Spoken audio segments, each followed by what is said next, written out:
Get this and get it straight. Crime is a sucker's road, and those who travel it wind up in the gutter, the prison, or the grave. The trail started in Montana with a bum with two names rushing away from his lady love, and led fast into L.A., past a southerner from Canada, a worried wool dealer, and a chorus girl with a .45. When it finally stopped at Murder in the Park, the tramp was still in a hurry. From the pen of Raymond Chandler, outstanding author of crime fiction, comes his most famous character in The Adventures of Philip Marlowe.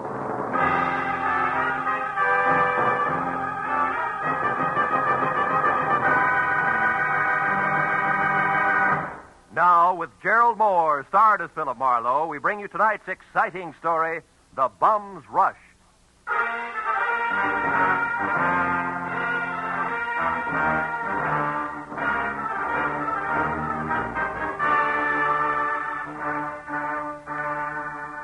You know, there comes a time in everyone's life when a relative wants a favor. But this was a particularly nice relative. In fact, a great old gal.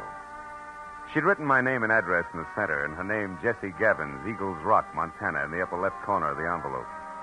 The stamp totaled away a mail special, and the letter inside started off like one of those, "I was wrong, you've got to find them for me, you've got to" type.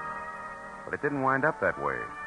Clipped to the letter was a $100 check, and under that, a not-too-good snapshot of a bald man holding a rake, who wouldn't have been helped any by better photography.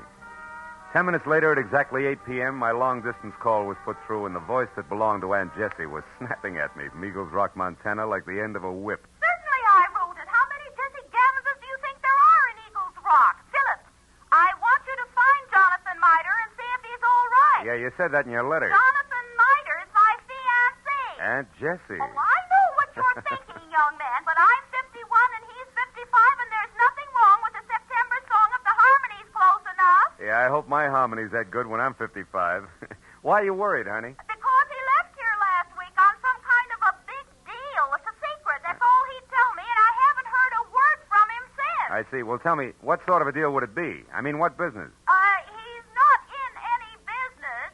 Oh. What was his work before he retired? Well, he's not exactly retired either. He's not exactly... Look, Aunt Jessie, I'm getting at this. What does he do, or what did he used to do for a living? Frankly, not... Well, I might as well tell you. Most folks around here, Philip, think Jonathan Miter's just a bum. Maybe he is.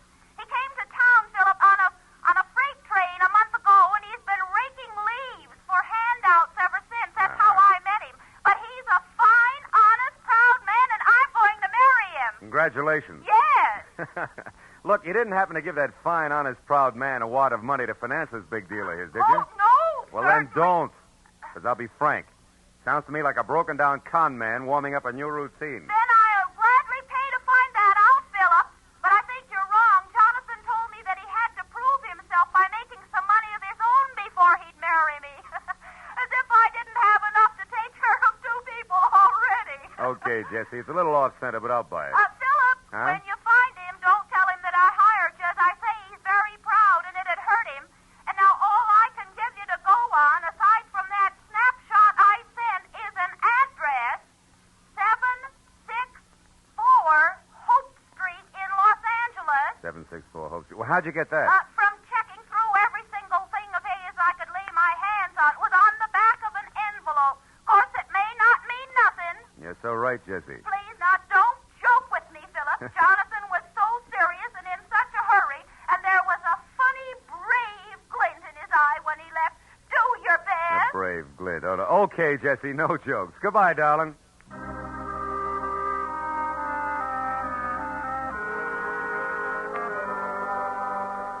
I felt a little sorry for my Aunt Jessie Gavins because the concept of a knight of the road rushing off on a secret quest to prove himself worthy of marriage held up like a celluloid shovel. And I got no help when I pulled to a stop in front of 764 Hope Street. It was a cramped combination warehouse and office of corrugated iron and glass brick, respectively, with a shy red and black sign reading Hirsch Woolens over a door that looked like... Well, it looked like it handled about as much business recently as a repair shop for spinning wheels. It was half open, however, so I went in just in time to catch the last round of what must have been a healthy spat going on behind a frosted glass door marked private. Well, I'll tell you something, Mr. Eldenhurst. Keep your eyes more on wool and less on nylon, and you'll be better off. All right, all right. For heaven's sake, Martha, this is no time to quibble. We've got more important things to do. Unless, of course, you want to keep that chorus job at the Plumes forever. Well? Okay.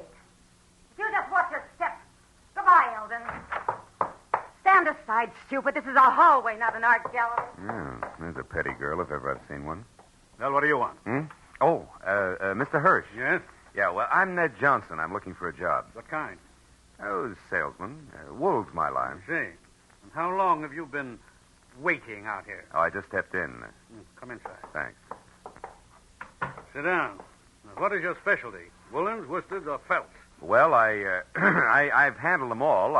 We confine ourselves largely to a very high-grade merino woolen, Mr. Johnson, Ned Johnson. I've worked with merino. Well, and what about the others? Lester, perhaps? Lincoln? Oh, sure. Lester, Lincoln. Certainly, I find it all a fascinating business. So do I. A very romantic background. Yeah. By the way, what do you think of Lanatal as against merino? Lanatel. Well, not good. No, you see, I've watched the Lanatels from the range right through shearing and on up to weaving. It just doesn't compare with... what's the matter? What are you really after? I slipped, huh? You fell on your face. Lanatal is synthetic wool made from milk. Now, who are you? Okay. I'm from the Sequoia Credit Association. We're investigating you. Just a periodic, routine thing. It's strictly confidential. Get out of here and stay out if I ever catch you. All right, take it easy. I was clumsy, that's all. Don't start a riot about Look, it. you pry into my That's affairs quite a again. temper you got there. Better watch it, Hirsch. It'll get you in trouble. So long.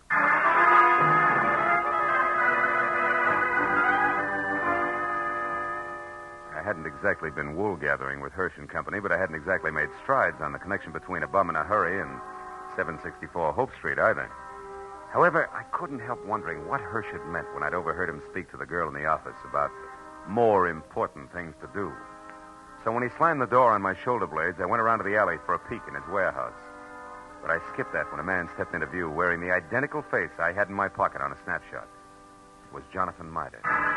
He'd swapped the rake for a silver-tipped cane and patches for 14-carat class from spats to a Hamburg, which might well have covered a bald head. But it was the same man, no doubt about it. So I decided to play this one strictly three cushions with reverse English. Hey. Huh? Hey there, you. Oh, were you addressing me, sir? Yeah. Don't I know you? Oh, sure I do. Points east, huh? You're mistaken, my man. I haven't been east in 30 years. Oh, come on, friend. I'd know you anyway. You're good old Jonathan Mitre. Sir, I am Ross J. Crowley of Canada, and I have never had the dubious pleasure of your acquaintanceship until this very moment. Ross J. Crowley of Canada, huh? Mm-hmm. Okay, Mitre, that's the way you want it. What are you doing around the wool business? Setting it up for a fleecing or just pulling it over somebody's eyes? My good man, you've obviously confused me with someone else. Now, pack off, like a nice fella. I'm in a hurry. Now, wait a minute, Pop. Wait a minute. Let's get this straight first. Your name's not Crowley. Why are you using it? By Godfrey, sir, you're trying my patience. Stand aside. Come on, let's have it. Oh, very well, if you insist. Here it is. Look out. Hey, come back here, you old goat. Why don't you look out? Why, you awkward roughneck. Why don't you look where you're going? I was, but I couldn't get around all three of you. Three? What do you mean? You three? and your two big feet. If you can't keep those gunboats out of people's way by yourself, hire a pilot. Hey, Oh, by now my boy's so far ahead I couldn't catch him if he stopped for lunch. Thanks to you. Goodbye. I went as far as the corner anyway, but I'd been right the first time.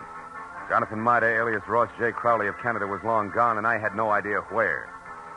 This left me with one slim, lovely lead, a lady named Marcia.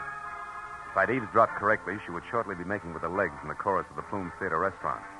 It was 7:30 when I entered the platinum-plated tourist trap on Hollywood Boulevard that featured small portions of bad food under glass and large helpings of good skin under lights. Cost me $10 and a fast ad-lib backstage, but it would have been worse out front, so when the chorus high kicked its way out into the wings, I nailed Marcia as she went by. She narrowed a half a pound of mascara at me and let a footlight smile drop, which left very little else. Yeah, my name's Marcia. What do you want? Make it snappy. I gotta change. Change what, your hairdo? This won't take a minute, baby. All I want to know is where Jonathan Mitre can be found. How should I know? I never heard of him. You're stalling on your own time, baby. I got all night. Nuts to you, Jack. Blow. Come back here. This is important. Now listen, you. I don't know anybody called Jonathan, what's his name? And put one more fingerprint on my arm and you'll get bounced out of here on your head. You know, there's just a chance you could be on the level. Look, the guy wants about 55 and spats with a Hamburg over what is no doubt a bald dome. Carries a black cane with a silver tip and for some reason answers the name of Crowley. Crowley? Yeah, that's it, Ross J. Getting warmer, huh, kid? And don't bother telling me you never heard of him. So I've heard of him. So what? He's a good pal of mine. Met him a couple of nights ago. He's quite a sport. I'll bet he is. Where can I find him? What do you want him for? I want to talk to him, that's all. Where's he live? Up a tree. Like I said, Buster Blow. And like I said, baby, this is important. So important, I'll have a lopsided line in the next number if you don't talk, because you won't be there. You'll be on your way to the pokey. Now, where does he live? I don't know. He's from Canada. You can come closer than that, sweetheart. Give. All right. He tells me he takes a walk in the park every night. He raves about the gladiolas. Like they grow in Coldwater Canyon Park, maybe? Maybe. Thanks, you're a good kid. Keep your powder dry, baby. I'll see you.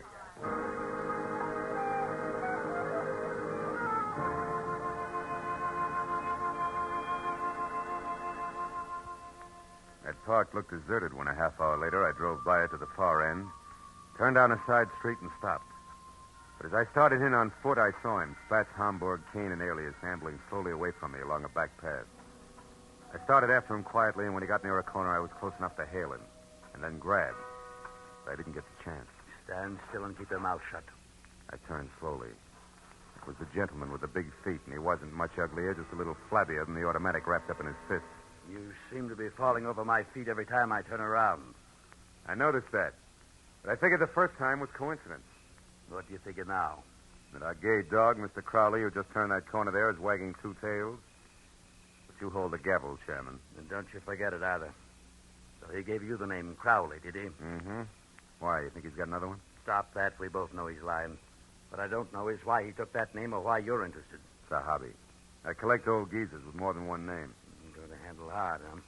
You won't tell me? Well, I don't know your angle either. We might work out a trade, huh? No. I'm not wasting any more time either. You're not going to get away from me again. And that means you'd better stay right here. Oh!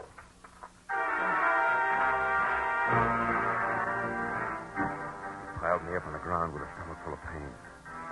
I saw him run down the path. When I got back to my feet, he was taking the corner. I just started after him when it came. I froze and listened. But there was nothing more to hear. I walked softly as far as the corner.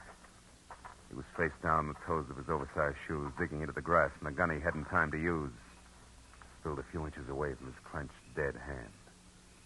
And across the park and rushing for Coldwater Canyon Road as fast as his feet could go was a bum with two names and a Homburg hat.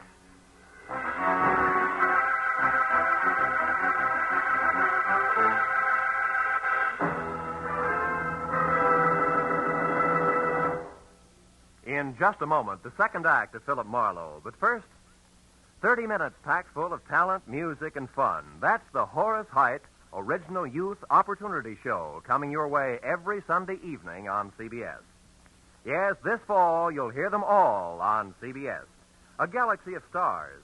And one of the brightest is genial Horace Heidt, who keeps the fun rolling with one hand and with the other pushes open the door to opportunity. Gives a talented youngster his big break toward fame and fortune in show business. Remember, Sunday night, it's Horace Heidt and his original Youth Opportunity Program. Listen every Sunday, starting this Sunday, over most of these same CBS stations. Tune in this fall for the shows that you love best of all. Listen carefully. Here's the address. It's CBS. Now, with our star, Gerald Moore, we return to the second act of Philip Marlowe and tonight's story, The Bum's Rush.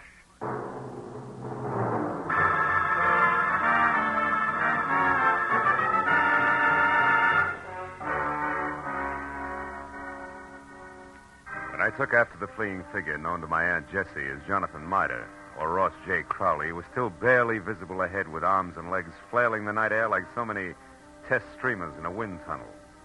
I didn't know any more about his double identity than I had before. But I did know that what might have started as only a confidence game of sorts had now mushroomed in a murder with the aforesaid gentleman very much involved. And a moment later, when I saw him, breathless and afraid, duck into a sagging, deserted wooden shack that showed a single red light and was labeled Department of Parks, Fire Equipment Private, I figured the right time and place had come to talk it all over. When I finally carefully stepped inside and announced both myself and 38 in hand in definite stentorian tones, he agreed wholeheartedly. All right. I'll come out just as you say, sir, with my hands up. After all, I I've no reason to hide. Other than murder, no. Rough murder.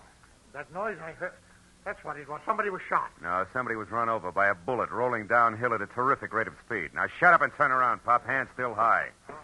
Time we got cautious. Oh, are you searching for a gun on these, huh? Young man, you must be out of your mind. First you insist that I'm a Mr. Miter. Well, somebody I never heard of. And you're convinced that I'm a murderer. I don't understand you. There. No gun? Now, you satisfied? No, intrigued. Where'd you throw it? I didn't. I never had one. Anything else? Yeah, the name Crowley, Ross J. Why do you use it? Because it's mine. And that young man is a very common custom. Now, do you mind if I leave? I do. Now, look, old-timer. I'm only going to be nice about this for a little while because, first of all, there's a fresh corpse outside, and where I stand, you could be responsible for it. And second of all? Second of all, there's my angle, where I fit, who I work for, facts, and I don't want to reveal them unless I have to. Now, from the top. You and the dead guy, the connection, what is it? I haven't the slightest idea what you're talking about. You haven't, huh? Okay, Pop, we play it straight all the way. Now, listen. My name's Philip Marlowe. I'm a private detective, and I know when it's time to blow a whistle. Don't move, Marlowe, or you never will again. Oh, fine. Marcia. That's right, Marcia. And all loaded down with a nasty old .45 automatic that makes her look and feel very unladylike. Drop it, Marlowe. Come on. It's better. Now, Mr. Crowley, without waiting for Marlowe to apologize, go on. Go, but where To the hotel. It's important, so hurry. Oh, yes, very well. I won't waste a second. The key. You won't need the key. Somebody's waiting for you. Goodbye, Mr. Crowley. Goodbye. And I hope I never meet you again, Mr. Maitland. Good night. It's cute, isn't he? Uh-huh, darling. The moment unimportant. Right now, you're my only concern, Marlowe. Oh, that's nice, Marcia. It's cozy, just the three of us. You and that giant U.S. pistol, caliber 45. Say, baby, that's not your gun, is it? No. You feel slighted? Oh, no, sweet. Happy. Stay back, Marlowe. Why? I'll shoot. No, you won't. You I can't. warn you, Marlowe. No. You see, baby, Take another step, of you're the through. 3 safety devices I on that mean- Army gun, that doohickey Marlowe, there on I'm the gonna- side is one. It won't Stay work back. unless it's in the Go forward on, position. You big jerk. Let go of me. When school's out, I will. Now, the Go first ahead. question, teacher. Come on, You and let go. Grandpa, alias Jonathan Miter, also alias Ross J. Crowley. What's the game you two are playing? I don't know. Where does Hirsch fit in? Oh. Come on, it's getting late. The I don't star know. pupil wants an answer. He's anxious to get to the head of the class. Talk. What is it? I don't remember, and I won't, so don't bother getting masculine or polishing apples, pupil. When I forget for a long, long time. Is that clear? Yeah, it is. And since I can't wait, since I want to go out and play, Well, we'll put you in hold here on. for safekeeping. Yeah. Hey, honey, you don't mind if I go through your bag, do you? I didn't think you would. Oh, here's a key that says at what room I'll find the team of Crowley and Miter. Oh, my, such a temper. After I'd picked up my .38, which the lady, who no longer sounded like one, had made me drop, and had checked the hotel key that read Villa 12, Wilshire Gardens, Beverly Hills, I ran outside and back toward my car in what I figured should be a big hurry. When I was halfway there, I had a premonition that speed was not to be. A premonition that was a head dressed in blue, carrying a club, wearing a badge, and leaning on my right front fender. And it wasn't until I was next to him that I quit worrying about a long, involved delay. Because the officer on hand, one Kurt Lemley, was an old and, I hope, still good friend. Well, hiya, Phil. Been waiting here for you since I called in about that body up there. Some kid heard the shot. Oh, so you had once pegged this all-alone and very suspicious-looking car, huh? Yeah, surprised it was yours. I'm disappointed. I'd hoped the name of the owner's tag was going to be Raleigh Newcomb. Hey, wait a You see, I minute. had Wait a minute. You know his name? Don't you? No, we were on different sides when he got shot. No, he's from Canada. What? Yeah, Vancouver. He had a business up there with a guy named Ross J. Crowley. Crowley? Mhm. Hey, Kurt, how'd you find all this out? I found a clipping in his wallet. It's got a picture on it. Oh, wait, it's right here. Wait a second, I'll put a light on it. Yeah, hurry up, will you? I see. See, 2 guys in front of a building. That's Raleigh right. Newcomb and Ross J. Crowley officiated the Kurt. opening of the... Wait. Sure, it's what I figured. The guy's a liar. I've already met a guy who insists that's his name, and he's bald like the Crowley in the picture. Yeah, but there's a similarity ends, even though the picture's anything but clear. The guy you're talking about, Phil. Jonathan Miter, an old geezer I was hired to find. Hmm? Bum who's pulling something fancy that incidentally ties in real tight with that murder over there. You know where he is, Phil? Sure, I know. That's where I was heading when I ran into you. Oh, Ran into what, Phil? What is it? the picture. What? Kurt. Yeah? Move your thumb up a little, will you? The way you just had it. My thumb? Yeah, move it. That's it, like that. Oh, brother, have I got a hunch. How about what? Another murder, a neat one that's scheduled to come off any minute at the Wilshire Gardens Hotel. I'll see you later. Goodbye.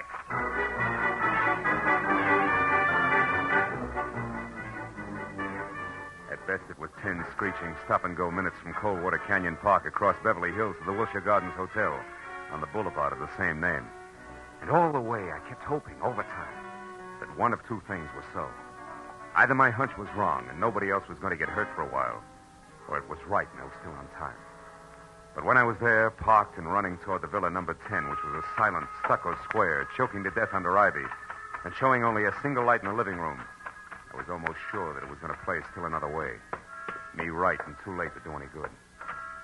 When I tried the door and found it open, and inside saw at once the letter propped up against the lamp on an end table that I'd been afraid I'd find, there was no longer any doubt. And even as I crossed the room, I knew that I was going to read a suicide note addressed to the police, telling them that the undersigned Ross J. Crowley had taken his own life, as well as that of the partner he'd been stealing from, Raleigh Newcomb, who had currently been pursuing. But I didn't know until I reached for the letter to make sure that I'd figured right was the last line, just before the signature. It read, "Also, rather than face the humility of being dragged through the courts for killing Newcomb, they have taken the life of a man who would have caught me. A private detective named Philip Marlowe." You did well, Marlowe. What? Especially when it's your own obituary. No, don't move. Well, Mr. Hirsch, huh? Or do I call you Crowley now? Doesn't matter, Marlowe. Suit yourself. What does matter is that you're not quite the boy genius you think you are. Meaning what? Meaning Marcia. You talk to her at the Plumes, then she talks to me. Between the two of us, we've maneuvered you around just like we wanted to, so we could include you in our plan. In other words, Marlowe, when Marcia sent Mida here from the park, we knew you'd follow. Marcia's reliable. Yeah, all year round, I'll bet. Okay, Crowley, so the one with two heads isn't Jonathan Mida, it's you. You is Eldon Hirsch here in L.A. Is Ross J. Crowley, Newcomb's partner up in Canada. A crooked partner, Crowley, who, when he knew he was going to be caught, decided to kill himself, but with another guy's body, Jonathan Mida, so it wouldn't hurt. Exactly. Also, Marlowe, nobody will bother to look past what will pass as Crowley's buddy, or the murderer of Newcomb, who I didn't expect on the scene. I think you'll admit it's all accounted for in that letter there in Crowley's, my handwriting. Bravo, you've skipped nothing. Now, what about me? Yes, you. You must go before Jonathan Mida, you know. Otherwise, the coroner might find something wrong with the sequence of death. So it's you first, then Mida. Who no doubt is unconscious in the bedroom right now? Oh, Mr. Marlowe, who no doubt is standing right here listening carefully. Mida, you crazy fool. Stay where you are. No, Mr. Crowley, I won't. That way I die. This way, at least I have a chance. Crowley! My shoulder. Mida, you all right? Yeah, I think so. Just wing. Oh, you got him, didn't you, Mr. Marlowe? Yeah. No. No, Jonathan, you got him. That rush did it, you big... Bum, Mr. Marlowe? Yeah, bum.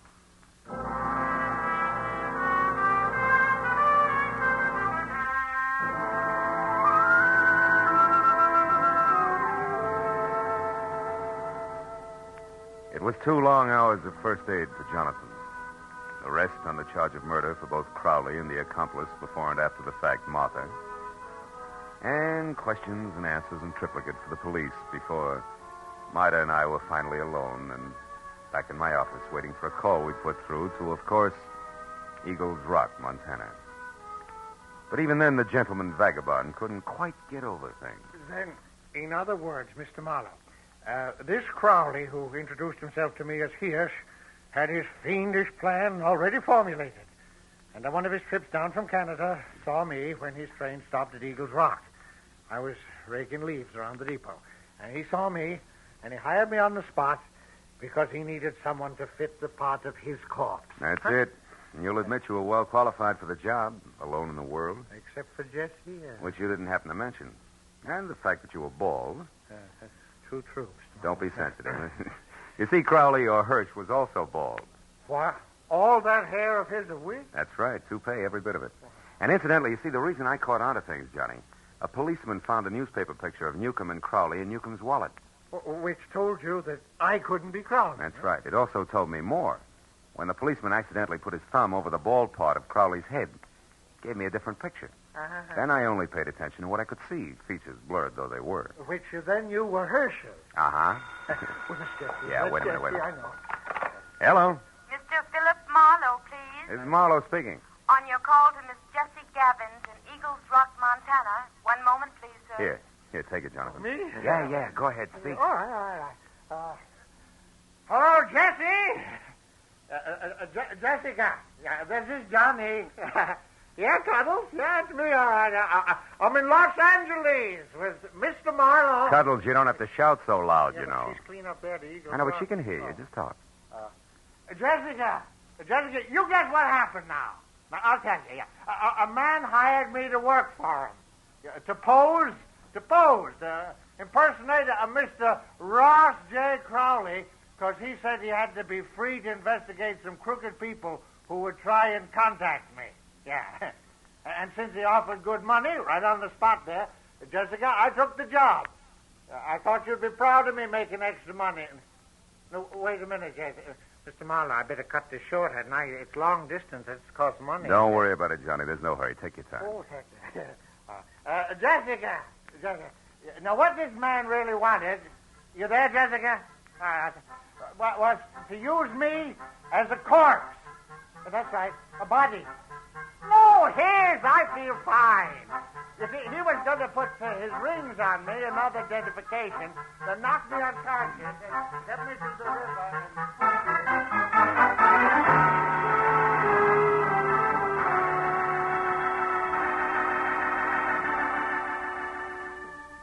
By the time I got Jonathan Miter down to Union Station and aboard a northbound train with specific instructions to stay away from strangers, and got back to my own apartment on Franklin, it was better than 3 o'clock in the morning. Oh, and I was tired. I emptied out my pockets and started to undress. But I forgot about that when my eye fell on the picture that Jessie Gavins had sent me in her original letter. The picture of Jonathan. Well, now Aunt Jessie was going to be happy. But I wondered for how long. Somehow the portrait of the man with the hoe with the solid look of the ages didn't fit the spare frame of Jessie's night of the road. A lonesome train whistle would blow in the night, and Jonathan Miter would be gone.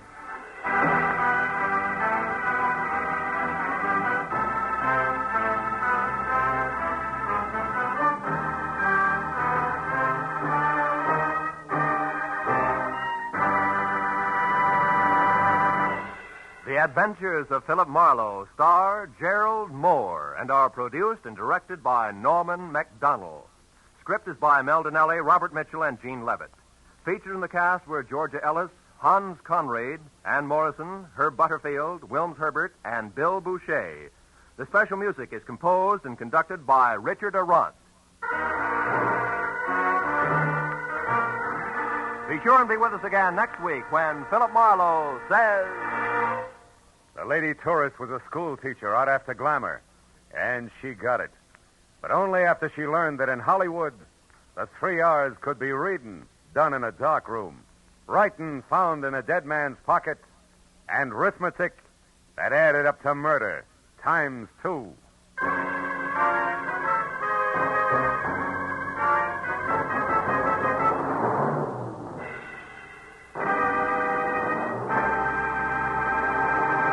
If you think you've got troubles, you should be married to Liz Cooper. She can scare up more trouble than a tropical hurricane, but it's always the kind of trouble you can laugh at because it's all part of My Favorite Husband, starring Lucille Ball. My Favorite Husband is part of CBS's great laugh lineup for Friday nights. You won't want to miss a single minute of My Favorite Husband. And you'll want to be around, too, to hear the Goldbergs, Leave It to Joan, and Breakfast with Burroughs. They'll all be broadcast on Friday nights over most of these CBS stations starting next Friday. This is Roy Rowan speaking. Now, stay tuned for Gangbusters, which follows immediately over most of these same stations.